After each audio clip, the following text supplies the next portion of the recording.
Je présente mes invités aujourd'hui. Julien Odoul, bonjour. Bonjour. Merci d'être là, membre du bureau du Rassemblement National. Babette de Rosière, bonjour. Conseillère régionale Les Républicains. Jérôme Dubus, bonjour. Membre de La République En Marche. Et Ali Sekbi, bonjour. Président de l'Union des musulmans de Levallois et de l'Union des mosquées du 92. Bonjour Merci à vous. également d'être avec nous. Pour commencer, je voulais qu'on débute avec cette affaire qui concerne Éric Zemmour et désormais le CSA qui s'en mêle. Il n'est pas candidat, il n'a pas de parti politique et pourtant le CSA a décidé hier soir que le temps de parole d'Éric Zemmour devait être désormais décompté à la télévision comme le temps d'un homme politique. C'est une première en France. Jamais jusque-là un supposé candidat n'avait vu son temps de parole décompté. Est-ce au CSA de décider si Éric Zemmour est candidat ou pas? C'est une décision imposée dès aujourd'hui à toutes les chaînes de télé. On va en parler dans un instant. Auparavant, je vous propose de regarder la réaction de Robert Ménard qui ne comprend pas le CSA. Il était invité ce matin de Laurence Ferrari. Petit 1, il n'est pas candidat. Petit 2, il me semble, je le sais, c'est une plaisanterie, d'avoir entendu le président du CSA dire exactement le contraire en janvier dernier. Qu'est-ce qui a changé? Les éditorialistes, il n'y a que Éric Zemmour en France comme éditorialiste qui a des idées politiques. Non mais vous rigolez.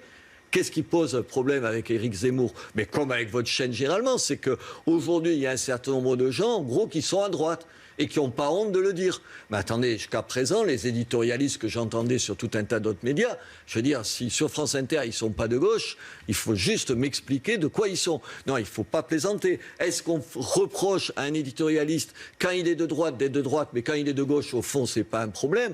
C'est ça qui est dit par le CSA. Honnêtement, c'est inacceptable. Le jour où Éric Zemmour est candidat, bien sûr que ça change. Mais je crois que vous n'aurez pas besoin du CSA pour en tirer un certain nombre de conséquences. Mais aujourd'hui, pardon, il n'est pas candidat. Voilà, il n'est pas candidat, effectivement. Il n'a même pas de parti politique. D'ailleurs, Jérôme Dubus, qu'est-ce que vous pensez de cette décision du CSA? Moi, je crois plutôt que c'est à Éric Zemmour de clarifier sa situation, puisque le soir, sur CNews, donc sur cette chaîne, et sur Paris Première, il a deux émissions. Une émission qui est hebdomadaire sur Paris Première, qui dure 2 heures, je crois, puis une émission systématiquement, tous les soirs, entre le lundi et le vendredi, sur CNews. Et j'ai bien réécouté ce qu'il disait. Il ne s'adresse plus comme un chroniqueur. Il se redresse comme un homme politique. Ça, c'est vous qui le dites. Je ne suis pas le seul à non, dire. il est chroniqueur. Non. Il est chroniqueur au même titre que les autres sur le plateau. Chroniqueur, c'est son terme. C'est ce pourquoi il intervient. Mais quand vous écoutez ses propos, il est de fait un homme politique. Il n'est pas encore candidat à la présidentielle, mais il est de fait devenu un homme politique. Il passe son temps... En quoi c'est un homme politique par rapport à un chroniqueur qui, sur les autres chaînes, prend des positions également? Non. Là, il prend des positions qui sont extrêmement politiques. Enfin, les chroniqueurs politiques prennent des positions. Sur le gouvernement. Ah, c'est ça le problème. Mais voilà, on a compris alors. D'accord. Sur la classe politique. Sur 1 heure, pendant 3 quarts d'heure. Le reste du temps, il nous parle de la guerre des Gaules, il nous parle du mariage d'Henri IV, c'est très intéressant. C'est son droit. Mais c'est pas là-dessus sur lequel. Non, c'est ça le débat. C'est à Éric Zemmour de clarifier cette situation. Il fait ce qu'il veut. Non, il fait pas ce qu'il veut. Parce qu'il y a des règles dans ce pays qui sont des règles de politique. Et quand vous êtes un homme politique et que vous tapez pendant l'émission 3 quarts d'heure sur le gouvernement a le droit de répondre pendant 3 quarts d'heure, c'est tout. Il n'a pas de parti politique. C'est un homme politique de quoi? Mais attendez, il est homme politique. Pour être un homme politique, vous n'avez pas besoin de parti politique. Donc c'est un homme politique seul. Mais pour le moment, il est classé divers droite. Bon. D'accord. Donc il doit clarifier sa situation, c'est assez clair. Mais enfin, c'est pas au CSA de décider s'il est candidat, s'il n'est pas candidat. Le CSA n'a pas décidé s'il était candidat ou pas. Il y a des règles au CSA. Quand vous attaquez le gouvernement, quand vous attaquez d'autres formations politiques, les formations politiques doivent répondre. Je ne vais pas citer des chaînes concurrentes, excusez-moi, mais quand on voit en revanche les chroniqueurs qui défendent à tout prix le gouvernement sur d'autres chaînes, il y a politique. Éric Zemmour s'adresse maintenant comme un homme politique. Mais quelle est la différence? C'est une très grosse différence. Mais vous la mettez où la différence? C'est ce qu'ils disent, vous verrez. C'est une très grosse différence. Julien Odoul et après Babette. Oui, c'est pas vraiment le débat et les arguments que vous avancez ne sont pas vraiment pertinents. Il est certain qu'il faut qu'il y ait une clarification. Clarification d'Éric Zemmour, parce qu'il est, parce qu'il est dans un entre-deux, et clarification aussi des chaînes qui doivent être honnêtes. Soit il est chroniqueur, soit il est candidat. Parce que tous les chroniqueurs n'ont pas une association qui colle des affiches avec Zemmour président. Tous les chroniqueurs ne font pas des recherches de parrainage de maire pour l'élection présidentielle.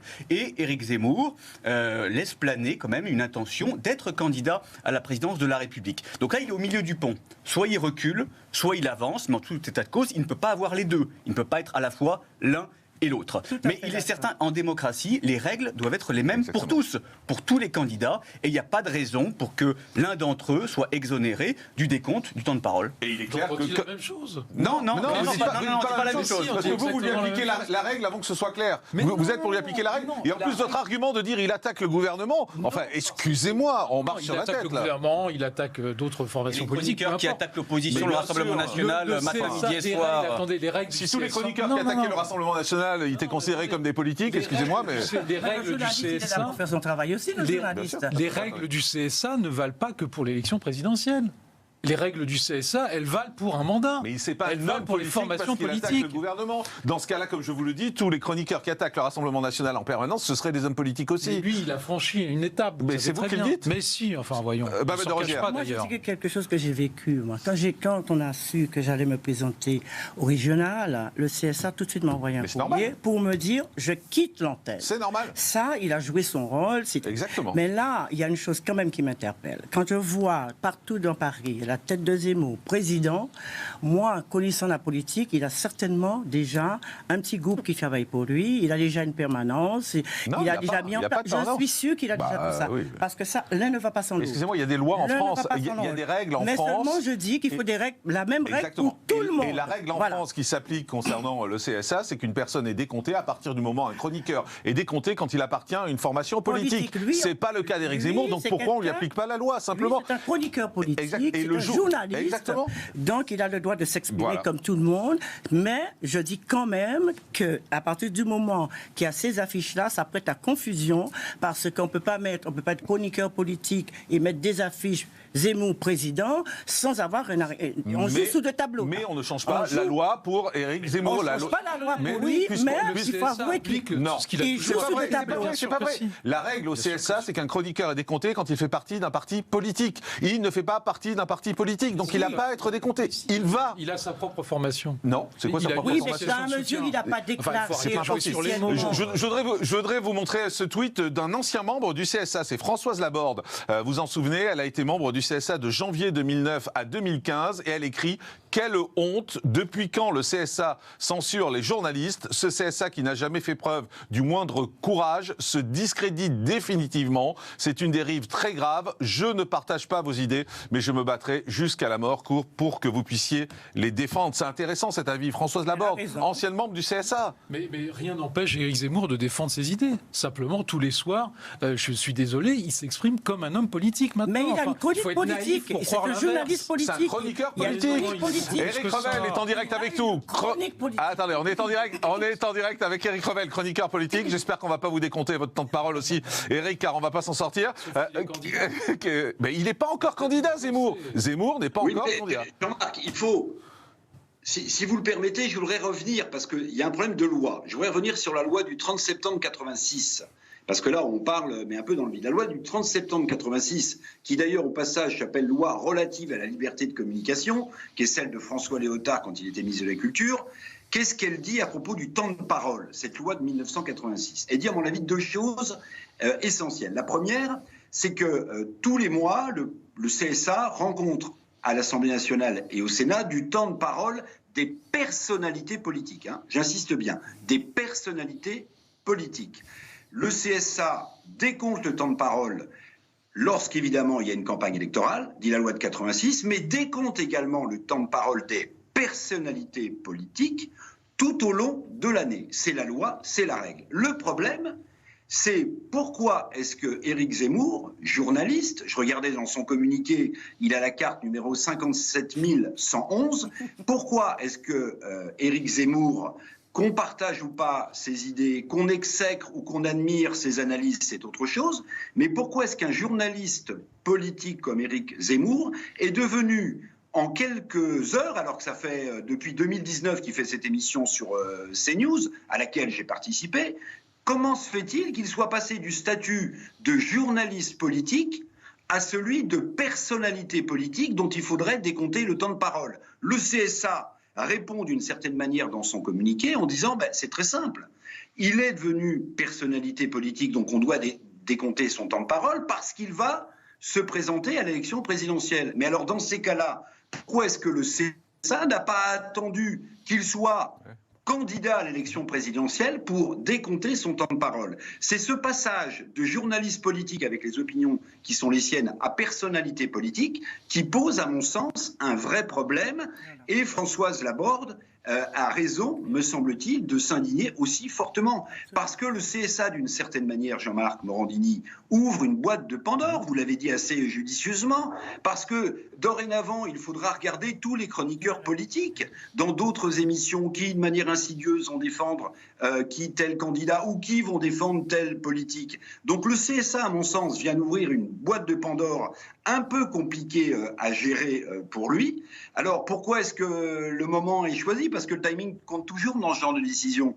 Parce qu'on sent bien, et on l'a dit avec vous Jean-Marc, Zemmour, il cristallise l'ensemble du débat politique en ce moment. Zemmour, il est entre guillemets sur un petit nuage. Alors il a été condamné par le passé pour des propos diffamants, mais hier justement, il a été relaxé de propos anti-islam ou anti-immigration qu'on lui avait prêtés lors de la Convention de la droite de 2019. Premier contexte favorable pour lui. Deuxième contexte, quand même, il n'est pas encore entré en politique. Et je suis sûr qu'Arnaud Montebourg nous écoute, parce qu'il est crédité 2%, Arnaud Montebourg. Zemmour n'est pas encore candidat, qu'il a déjà 8% dans les sondages.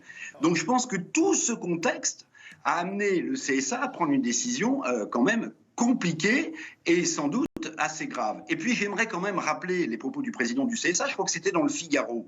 Que disait le président du CSA dans le Figaro lorsque des députés, je pense par exemple à Mathieu Orphelin, le député écologiste du Maine-et-Loire, ou à Stéphane Séjourné, Jérôme Duby, député La République En Marche, lorsque ces deux députés essayait de croiser le fer sur la liberté d'opinion de Zemmour, le président du CSA, dans le Figaro, on peut vérifier, disait « Le CSA n'est pas un tribunal d'opinion ». Donc on a, me semble-t-il, on a un vrai sujet à traiter, une carte de presse, Zemmour en a une, on lui a pas retiré, il a le droit de l'antenne, on lui a pas retiré, il a le droit de défendre ses opinions, on l'a pas retiré, qu'on aime ou qu'on exèque ses opinions, sa carte de presse, me semble-t-il, le protège, j'espère, parce que j'en ai une, le protège et protège sa liberté d'expression. Juste un mot rapide, Éric, quand vous avez entendu Jérôme Dubus, membre d'En Marche, qui disait « Oui, mais il attaque le gouvernement régulièrement, il faut laisser le gouvernement répondre ». Oui, il y a une égalité de traitement à trouver. Éric ? Pardon, mais si à chaque fois qu'un chroniqueur politique prend une position qui n'est pas favorable à un gouvernement, quel qu'il soit, et que le gouvernement fait pression pour essayer d'une manière ou d'une autre de limiter la liberté d'expression, mais Jérôme Dubus, on change de pays, on change de régime. La liberté de la presse, c'est un mot qui n'est pas galvaudé. Mais non, mais attendez, je ne suis pas du tout d'accord avec la première partie de votre analyse. C'est à Éric Zemmour de savoir s'il est de nouveau chroniqueur comme depuis 2019. Il vous dit, je suis chroniqueur. Non, c'est sa réponse.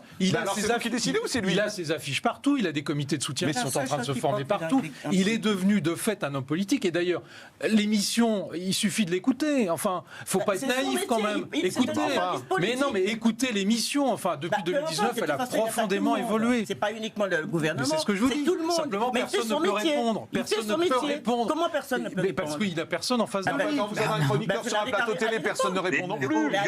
Ce n'est plus un chronique. Mais c'est vous qui décidez. Tant qu'il n'est pas déclaré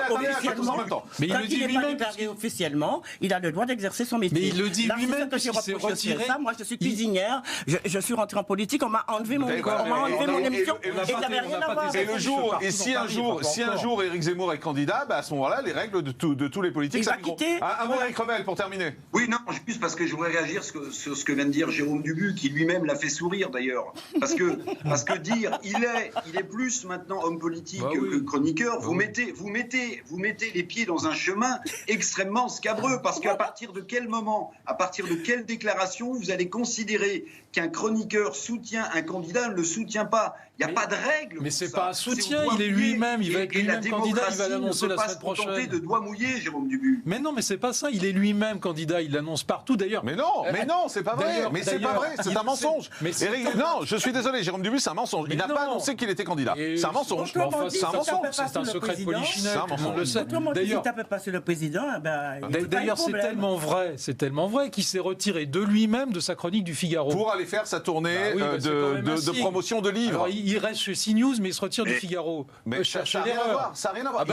Non, il a expliqué qu'il s'est retiré du Figaro pour aller faire sa tournée de livres. Oui, mais il devrait se retirer de CNews pour faire sa tournée de livres. Mais c'est vous qui décidez.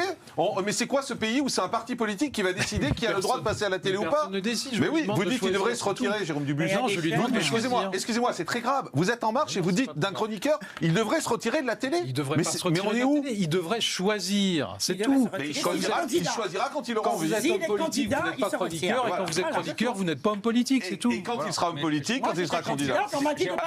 Julien Redel. On a le droit de critiquer le gouvernement sans rentrer dans l'arène politique. On a le droit de critiquer l'opposition sans être étiqueté homme politique. Sinon, il faut des comptes de temps de parole de tous les journalistes de France Inter qui, matin, midi et soir, critiquent le Rassemblement national. Critiquent le Rassemblement national.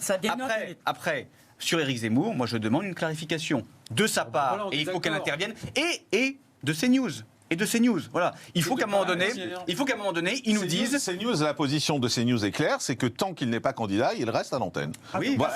Et quand il sera candidat, il aura les mêmes règles que les autres candidats. La campagne de promotion de son livre. Est-ce que c'est véritablement pour son livre ou est-ce que c'est une campagne électorale ? Le nombre de chroniqueurs qui ont écrit des livres politiques, moi je vous en cite 200, et ils sont allés sur tous les plateaux de télé. Ils jouent de cette ambiguïté, et vous le savez. Ils jouent de cette ambiguïté. Il a le droit d'être candidat, qu'il soit candidat, mais qu'il clarifie. On voit bien que la présidentielle cristallise beaucoup de choses. Et ça veut dire quoi ? Ça veut dire que demain, moi je viendrai, j'aurai un avis sur un parti politique, et donc je serai de facto considéré comme un homme politique. Oui, il y a une ambiguïté. Oui, on peut aimer ou ne pas aimer Éric Zemmour. Mais c'est un journaliste. Et actuellement, c'est un journaliste. Qui sont en prime time sur les autres chaînes, sur BFM, sur LCI ou sur France Info. Enfin, soyons sérieux. C'est pas sérieux. On vient d'ouvrir. C'est vrai qu'on vient d'ouvrir une sacrée boîte de Pandore parce que là, dorénavant. Il va y avoir du boulot parce que entre tous les éditorialistes des autres médias, des autres chaînes, des radios, on va faire comment ? Donc demain, il va y avoir une classification. Donc ce journaliste sera considéré. Il y a un argument qui est important. Tous les chroniqueurs aussi ne sont pas testés dans les sondages. Et à partir du moment où vous avez une personnalité publique qui est testée dans un sondage pour la présidentielle, il devient pour l'opinion publique, pour les gens, un candidat potentiel, même s'il ne s'est pas déclaré. Donc ça change un petit peu la donne. On parlait de Cyril Hanouna, on disait est-ce que Cyril Hanouna va se présenter. Non, mais il n'a pas été testé dans les sondages. Il n'a pas été testé. Oui, mais imaginez, donc on le fait, franchement. Un dernier mot, Éric Revel. Cyril Hanouna. Oui, juste deux choses. Oui, quand j'écoute le débat, Jean-Marc, je comprends que le représentant du Rassemblement national soit un peu gêné ou sans tournure, parce que qu'est-ce qui serait. Je pense qu'il y a deux partis politiques qui sont un peu. En l'air en ce moment. Il y a le Rassemblement national avec la potentielle candidature de Zemmour, et puis il y a la République en marche, mon cher Dubu. Pourquoi ? Parce que si Zemmour se présentait et qu'il prend 3-4 points aux Républicains et 3-4 points au Rassemblement national, le petit calcul d'Emmanuel Macron de se retrouver face à Marine Le Pen et de la plier, ce petit calcul-là, il est peut-être plus valable. C'est peut-être aussi l'une des raisons pour lesquelles il y a eu une montée en puissance et que Zemmour est passé de journaliste politique avec ses idées, encore une fois, à celui de personnalité politique. Et puis j'ajoute juste pour terminer, Jean-Marc, je ne sais pas si vous avez vu, mais il y a certains députés, je crois que c'est le cas du député écologiste dont je parlais tout à l'heure, Mathieu Orphelin, qui pousse encore plus loin les demandes, puisqu'il demande que la production de l'émission sur CNews fasse un info, voire que le salaire de Éric Zemmour rentre dans ses futurs comptes de campagne. Voilà, on en est là. Voilà, on est dans le grand délire. Merci Éric Revel. Pourquoi pas forcer la nana avec ses bottes Exactement. Merci Éric Revel d'avoir été en direct avec nous. Allez, on va parler de la violence, comme les autres. de la violence à travers la France. Mardi à Salon-Provence.